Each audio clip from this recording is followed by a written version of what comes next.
미안합니다. 우리 혜리를 대신해서 사과할게요. 주강찬은 민지 앞에 엎드려 존댓말까지 하면서 용서를 빌었습니다. 그뿐이 아니죠. 같은 딸 키우는 마음으로 너그러이 용서를 부탁드립니다. 김 부장에게 고개를 숙였던 주강찬인데요. 하지만 얼마 지나지 않아 주강찬은 그 뻔뻔한 입으로 김 부장의 목숨을 노리는 치명적인 계략을 꾸미고 있습니다. 제가 원하는 건 단 하나입니다. 놈의 마지막 숨통을 꼭 제가 끊게 해주십시오. 김 부장 앞에서 마구 휘두르긴 했지만 무 한 조각도 내려치지 못했던 칼자루를 다시 손에 들고 혹시나 김 부장에게 내려칠 수 있지 않을까 한창 들떠있는 주강찬인데요. 정말 주강찬의 소원이 이뤄질 수 있을까요? 안 봐도 비디오죠. 아마도 이번엔 착한 딸바보 김 부장에 의해서가 아니라 눈물도 콧물도 없는 무자비한 주먹을 가진 누군가한테 뼈도 못 추릴 새빨간 저 세상 맛을 보게 되지 않을까 안타까운 짐작이 되는데요. 과연 주강찬을 제대로 길들여줄 그 누군가가 정말 누구일까요? 다들 예상하시겠지만 66번 박영광의 동생 박강성과 제대로 빨간 맛에 길들여졌다던 그 밑발이 되겠네요. 사실 원래 이야기에는 박영광의 동생은 등장하지 않습니다. 그리고 그 밑발은 냉동창고에서 세상을 떠난 것으로 나오는데요. 아마도 마지막까지 두 사람이 존재한다는 건 감독이 아주 적재적소에 그 역할을 하게 하려는 의도가 아닐까 생각이 되네요. 어쨌든 주강찬에겐 그것보다 더 큰 비극이 없을 텐데요. 그날 눈팅이가 밤팅이가 돼서 제대로 몸도 못 가누면서 쩔쩔맸던 건 김 부장의 센 주먹을 당해내지 못한 비굴한 주강찬 패배의 몸짓이었죠. 하지만 이제 상황은 조금 달라졌습니다. 김 부장이 북쪽으로 잡혀가 그들의 손에 좌지우지되는 상황으로 처해졌기 때문인데요. 더구나 김 부장은 호시탐탐 자신의 목숨을 노리고 있던 리은영을 만나게 됩니다. 리은영이 어떤 인간인지 우리는 그 악명을 이미 잘 알고 있죠. 오래전 리은영은 합동작전을 펴는 거라며 박영광과 김 부장을 남쪽에 투입시켜놓고는 남쪽에다가는 그 작전을 다 까발려버리는 비겁한 짓을 저질렀던 인물입니다. 그 일로 66번 박영광은 김 부장 앞에서 세상을 떠났고 김 부장 역시 그 일로 인해 한국의 군대로 잡혀올 수밖에 없었죠. 그 당시 김 부장을 도왔던 인물이 바로 대한민국 특수부대인 천산부대의 장 소장이었던 건데요. 장 소장은 리은영이 김 부장을 이용했다는 걸 알려줌과 동시에 김 부장이 남쪽의 사람이 될 수 있도록 큰 도움을 주었습니다. 다들 알고 계시겠지만 민지를 낳은 임유진이 세상을 떠나게 되자 당장 전역을 시켜달라며 장 소장을 무기삼아 특임국에 요청했던 김 부장인데요. 하지만 장 소장은 김 부장의 무례를 문제 삼지 않고 복무에서 벗어나도록 전역하도록 조치를 해주었습니다. 이번에도 마찬가지 김 부장 입장에서 상황을 만들어주려 했지만 극적으로 반대한 사람이 바로 강국철이었죠. 민지만 무사히 돌아오게 되면 스스로 특임국에 자신의 신변을 맡기겠다. 김 부장은 약속을 했었고 김 부장은 철저히 그 약속을 이행을 했습니다. 그런 김 부장을 기절시켜 북으로 보내버린 인물이 바로 강국철인데요. 주강찬이나 강국철이나 어떤 명분을 위해 그러는 게 아니라 힘이 잔뜩 들어간 어깨로 무식하게 자존심을 내세우려는 것으로 밖에는 보이지 않네요. 거기에 한 달이 끼어든 사람이 바로 리은영이죠. 리은영은 이번에도 역시 무리한 작전을 지시해서 김 부장을 사지로 내몰게 됩니다. 김 부장이 어떤 인물인지 너무도 잘 아는 리은영은 그냥 임무를 시키지는 않았죠. 아주 야비하게도 사랑하는 딸 민지를 어떻게 해버리겠다며 단서를 달았는데요. 리은영이 민지까지 심리적 볼모로 삼아서 치명적인 무리한 작전을 김 부장에게 시키는 이유는 그것을 정말 김 부장이 이행해주기를 바라서는 아닙니다. 이번 기회에 완전히 김 부장을 없애야겠다. 작정을 했기 때문인데요. 우선 문제는 지금 김 부장이 북에 잡혀 있는 곳 상황이 너무 열악하다는 것입니다. 위험한 일을 만들어 남쪽으로 보내 목숨을 잃게 만들겠다는 리응령뿐 아니라 불에 쇠를 벌겋게 달고 가며 물어볼 게 많다는 정신병자 같은 북의 군인까지 김 부장 옆에는 눈을 시뻘겋게 뜬 악인들 뿐이라 잠시도 마음을 놓을 수 없는데요. 하지만 우리에겐 늘 김 부장 옆을 지켜주는 두 사람이 있었죠. 성한수와 박진철입니다. 하지만 이들은 민지를 보호해야 하기 때문에 훌쩍 북으로 넘어올 수도 없는데요. 더구나 지금은 특임국 감방에 들어가 있는 입장입니다. 8회의 예고에 보면 특임국 직원들이 성한수와 박진철을 옥죄어 놓고 옴짝달싹 못하게 하는 장면이 나오는데요. 하지만 진짜 우군 두 사람이 있었죠. 민지의 집 아래층에서 도원세탁소를 운영하는 임씨 아저씨와 김 부장이 다니던 상생저축은행에 대리로 일했던 정상아가 그 두 사람인데요. 둘은 사실 김 부장을 감시하던 특수임무국 요원이었습니다.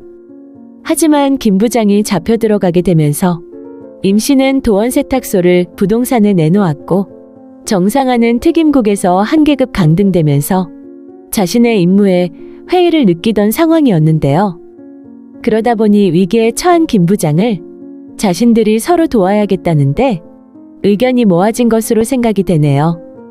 그래서 둘은 우선 특임국으로 들어가 김 부장을 도와야 할 거대한 힘, 성한수와 박진철을 구해냅니다. 참 재미있는 건 작가와 감독이 항상 두 사람을 짝지어 놓고 스토리를 연결한다는 것입니다. 첫 이야기의 시작이었던 김민지와 주예리, 그리고 그 아버지인 김 부장과 주강찬, 그리고 더 이전으로 넘어가면 66번 박영광과 73번 김 부장이 데뷔돼서 등장을 했는데요. 그리고 김 부장을 도와주는 인물로도 성한수와 박진철은 항상 짝으로 연결되어 나오고 있습니다. 앞서의 도원세탁소 임씨와 정상아 대리 마찬가지죠. 더구나 악의 최고봉, 주강찬을 무너뜨릴 인물도 감독이 고이 감춰놓은 박강성과 금이빨 두 사람이니 말이죠. 이제 곧 그 두 사람의 활약이 시작이 되는데요. 우선 김 부장은 남쪽으로 특별임무를 수행하러 오게 됩니다. 그 임무만 잘 해내면 민지의 안전과 김 부장의 안전을 약속한다고 했지만 사실 김 부장 존재를 없애버리려는 아주 치밀한 리응령의 계략인데요. 하지만 김 부장은 아는 듯 모르는 듯 남쪽으로 몸을 던졌네요. 사실 원래의 스토리에는 흐름이 조금 다르죠. 북쪽으로 가게 된 김 부장을 마음대로 부리기 위해 리응령은 세상을 떠난 민지의 엄마 임유진을 이용합니다. 세상을 떠났는데 어떻게 이용이 가능할까요? 리응령이 얼마나 지독한 인간인지 우리는 이미 알고 있죠. 리응령은 좀에서는 김 부장에게 위협이 안 먹힌다는 걸 알기 때문에 임유진과 아주 똑같이 생긴 여성을 어디선가 데려옵니다. 그리고는 임유진으로 분장시켜 더할 수 없는 고통을 가하는데요. 중요한 건 김 부장이 보는 앞에서 그런 몹쓸 짓을 한다는 것이죠. 그리고는 임유진을 구하기 위해 자신이 시키는 임무를 완수하라고 합니다. 여기까지가 원래의 스토리지만 감독은 그런 컨셉에 살짝 변화를 주었네요. 시작점이 민지였던 것처럼 끝까지 민지의 스토리로 연결을 하는데요. 리은영은 김 부장에게 민지의 안전을 보장받고 싶다면 자신이 시키는 임무를 완벽하게 완수하라고 합니다. 그 임무는 아주 어려운 건 아니었죠. 이미 2008년 김 부장은 비슷한 일을 했었네요. 하지만 그때는 대상이 한국 쪽의 주요 인물이 아니라 북쪽의 김정선 부국장이 타겟이었죠. 2008년 당시 싱가폴과 홍콩, 일본 등에서 남북평화회담을 비밀리에 준비하던 블랙 요원 3사람이 연달아 세상을 떠나는 일이 생겼었는데요. 특임국의 강국철은 김 부장에게 북쪽으로 건너가 김정선 부국장을 제거하라고 임무를 내렸습니다. 한국의 블랙 요원을 건드린 크나큰 대가를 치르게 하겠다면서 말이죠. 강국철은 감언이설로 김 부장을 꼬드겼습니다. 그 임무만 완수하면 군복무에서 해제해 전역을 시켜주겠다고 말이죠. 하지만 김 부장이 돌아왔을 땐 이미 임유진은 민지를 낳다 위독한 상황에 처해 있던 입장이었습니다. 결국 임유진은 세상을 떠났고 갓난아기인 민지만 남게 된 상황이었는데요. 예상했던 대로 강국철은 약속을 지키지 않았죠. 어쩔 수 없이 김 부장은 군 전역을 목표로 장 소장을 압박해 당장 전역을 명하라고 한바탕 난동을 피웠었는데요. 장 소장의 결단으로 전역이 되었고 그 이후로 지금까지 김 부장은 쥐도 새도 모르게 살아왔던 것인데요. 민지의 나이를 생각하면 딱 16년 만의 일입니다. 딱 16년 만에 리은영이 그때와 아주 비슷한 하지만 남과 북이 완전히 바뀐 역방향의 임무를 김 부장에게 내린 것이었죠. 남북 평화회담이 결렬된 이유가 한국 쪽의 어떤 주요 인물 때문이라며 그 사람을 제거해버리라고 16살 민지의 목숨으로 위협을 했던 건데요. 원수를 보내버리는 것보다 소중한 사람을 지키는 게 나는 더 중요해. 그 임무를 이행하려는 김 부장이 누군가에게 했던 말입니다. 아마도 형 박영광의 목숨을 빼앗은 리은영을 왜 먼저 처리하지 않느냐고 항의하는 박강성에게 했던 말 같은데요. 박강성으로선 김 부장이 왜 리은영을 살려두는지 이해할 수 없었죠. 박강성에게는 자신의 형 박영광의 복수를 갚는 것만이 인생의 목표였을 테니까요. 하지만 김 부장은 다릅니다. 김 부장은 복순이 머니를 떠나 자신의 목숨보다 더 소중하게 지켜야 할 사랑하는 딸 민지가 있습니다. 민지가 자신의 삶의 이유며 보람이기 때문에 박강성과는 입장이 다른데요. 박강성은 어릴 적 집을 떠나며 끝까지 꼭 살아남으라 절규했던 형 박영광의 목소리를 떠올립니다. 그리고는 자신이 어쩌면 형에게 민지 같은 존재가 아니었을까 생각을 하게 되죠. 그리고 끝까지 살아남으라 했던 말의 의미는 끝까지 살아남아서 꼭 해야 할 일을 하라는 것이 아니었을까 생각에 이르게 됩니다. 끝까지 살아남아서 자신이 꼭 해야 할 일이 과연 무엇일까 생각이 깊어지는데요. 박강성은 자신의 형이 세상을 떠나면서 김 부장에게 역시 똑같은 말을 남겼다는 걸 알고 있습니다. 그 말로 인해 김 부장이 자신의 형을 해친 게 아니라는 확신을 가졌던 것이었고요. 그렇다면 답은 이미 나와 있습니다.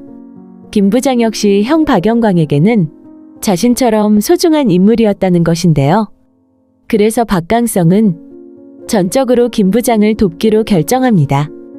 어떻게 보면 리은영보다 더 지독한 주강찬이 김 부장과 민지를 노리고 있기 때문에 자신의 도끼 어린 시선을 주강찬에게로 가져가게 되는데요. 사실 지금 주강찬이 하는 짓을 보면 리은영보다 더하면 더했지 못할 게 없죠. 처음 민지한테 시비를 건 것도 주엘이었고 민지를 위기에 빠뜨린 것도 주엘이었습니다. 하지만 김 부장은 무릎을 꿇고 용서를 빌었습니다. 자신의 딸 민지를 안전하게 보호하기 위해서였는데요. 주강찬은 민지가 주엘이한테 대들었다는 것에 자존심이 상했고 더구나 냉동창고에서 살아나왔다는 것에 성가신 입장이었죠. 그래서 없애버리려고 자신 별장에 가둔 것이었는데요. 자유도 인권도 없는 북의 상황이라면 모르겠지만 우리가 살고 있는 이곳은 자유대한민국입니다. 리은영보다 주강찬이 더 지독한 미친 인간이라는 반증인데요. 박강성은 김 부장과 민지를 위해 주강찬의 목을 노리게 됩니다. 이미 주강찬은 상황이 커질 걸 예상하고는 자신의 딸 주애리를 외국으로 보내놓은 상황인데요. 지금 주애리는 외국 어디쯤에서 얼마나 재미있게 잘 지내고 있을까 궁금해지는 시점에 금이빨이 주강찬에게 전화를 걸어오게 되겠네요. 냉동창고에서 민지가 살아나왔을 때 주강찬은 분명 남비서를 통해 금이빨을 없애버리라고 명령을 했었죠. 하지만 그렇게 사그라질 금이빨이 아니었네요. 금이빨은 자신의 목숨까지 노린 주강찬에게 확실한 복수를 해주려고 벼르고 있었죠. 주애리를 외국으로 보내려는 움직임을 금이빨이 모를 리가 없는데요. 주애리가 가려고 했던 곳이 외국 어딘지 모르지만 지금 주애리는 금이빨의 지휘하에 있는 게 분명합니다. 주강찬은 자신이 가진 모든 금전과 권력으로 결국 김 부장을 채가게 되는데요. 두 손이 결박된 김 부장을 자신 앞에 데려다 놓고 안경 너머의 두 눈을 보며 주강찬은 손을 번쩍 들었습니다. 김 부장을 향해 손가락이 움직이려는 순간 비서가 금이빨의 전화를 주강찬 앞에 들이대겠네요. 아빠 살려줘. 아빠 제발 살려줘. 울부짖는 주애리의 목소리가 주강찬의 귀에 울리게 될 텐데요. 아마 그 순간을 박강성이 기다리고 있지 않았을까 예상이 됩니다. 0.001초 전에 주강찬은 이제 없습니다. 쓰러진 주강찬의 가슴을 발로 짓누르며 서 있는 김 부장의 얼굴이 점점 눈앞에 클로즈업 될 텐데요. 김 부장, 이 작품은 놀라운 일들이 벌어지는 이야기로 이어져 있지만 단순하게 압축해서 말하자면 딸이 세상의 전부인 딸바보 아빠의 딸 구출기입니다. 사랑하는 딸 민지에게 아무 일도 일어나지 않았을 땐 그저 김 부장은 힘없는 소시민으로 안경 낀 회사원이었을 뿐이니까요. 주애리가 민지를 건들고 주강찬이 민지를 건들기 전까지는 말이죠. 빨리 모든 일이 평화롭게 해결이 돼서 민지 엄마 임유진이 남긴 마지막 말처럼 김 부장은 민지 아빠의 인생만 살았으면 좋겠습니다. 그리고 날씨도 더운데 김 부장 집 냉장고 빨리 좀 고쳤으면 좋겠네요. 민지와 김 부장의 행복한 일상을 응원합니다. 오늘 김 부장 작품에 대한 이야기는 여기까지입니다. 재미있게 시청해주셔서 감사합니다.